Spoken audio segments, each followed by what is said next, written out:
As soon as I snapped one of the pictures, I noticed a person standing in the corridor. I knew right then and there he was behind me the whole time.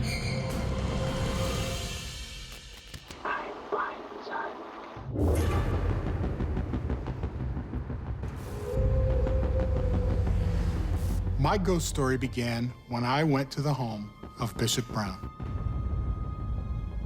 I have a PhD in psychology and parapsychology. I decided to dedicate the rest of my life to proving or disproving the existence of spirits. One day I was perusing a book that listed a whole bunch of haunted places in America, and I found Bishop Brown's Brunella Cottage to be listed among one of the most haunted. Brunella Cottage is a large Victorian mansion.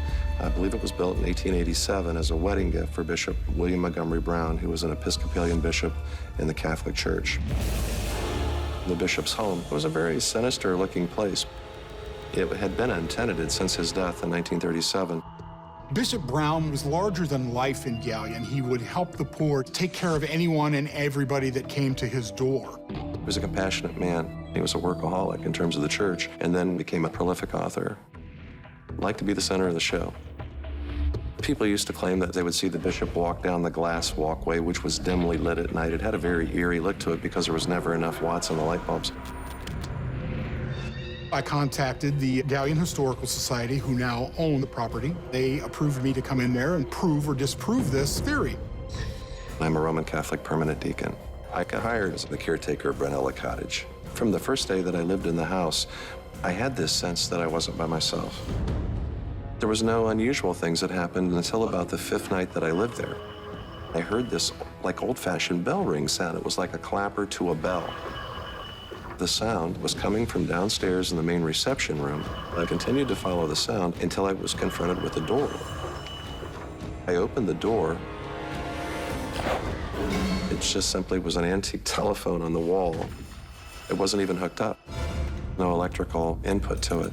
There had to be some natural phenomenon that made the phone ring. That was my first incident that something very unusual was happening here. I lived in the house for approximately 4 years. For the first year that I lived there, whenever I would hear footsteps in the walkway, or pictures would fall off the wall, or I'd see a door open, I would tell myself that there had to be a rational explanation. So the local historical society would take tours of people through the house. One particular weekend, they took a group of Roman Catholic nuns, and one of the elderly sisters asked, "Can you tell me something about the person that lives here?" The tour guide told her who I was and, what I was doing, and she apparently said, "Tell him he's not alone here." I think that'll answer a lot of questions that he has, and it really did. It was okay to say, "I'm not by myself." When I spoke with Greg, he conveyed several incidences over the 4 years that he had been there. The day that I showed up to the bishop's house, it was early evening. I was walking through the corridor, and I know someone was behind me. I felt it. I stopped for a second, then heard footsteps. Now is the time to start snapping pictures. As soon as I snapped one of the pictures, I noticed it looks like a person standing in the corridor. He looks like he's wearing a hat. You can see the bottom ruffle of an overcoat, and it also looks like he's carrying a valise or some kind of luggage alongside of him. I knew right then and there he was behind me the whole time. The picture that Dr. Gruber took, it's actually right in front of where the bishop had his office. And if you look at this ghostly figure, knowing the height of those windows, his height in the picture is exactly how tall he was in life. It's the golden grail of what people want to get when they're investigating, and it is one of a kind for me.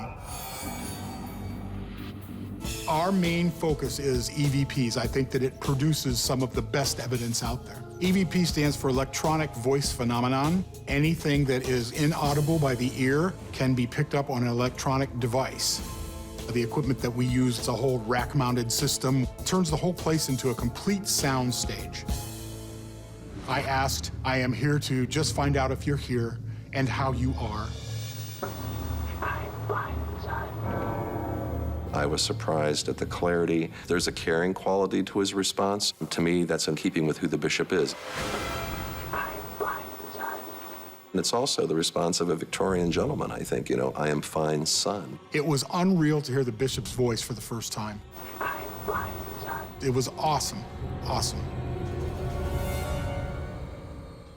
At one point during the night, I asked the bishop if he had changed his views on religion now that he has passed, if he has ever believed in spirits. Were you ever aware of spirits while you were alive? I believe in souls. I really don't know what direction that was going in. I believe in souls. Did he mean he believed in souls before he passed, or he believed in souls only and now he's changed? I believe in souls. I don't know. I really don't. Soul could be a Victorian term or a Victorian churchman's term for spirit. I believe in souls. I don't think spirit ever stopped being a central part of the bishop's life. The biggest thing I want to get from interviewing Bishop Brown, I want to know if he still feels the way he felt when he wrote his books, when he did his teachings and writings. I learned this every day. I think he wants to see his works finished. This is the reason that he is still here. I learned this every day. I think it explains a lot about why he's still present or why there's an aspect of him that remains there. And I think he was obsessed with his work because I think he thought that at the end of it, it's somehow, things were going to make sense.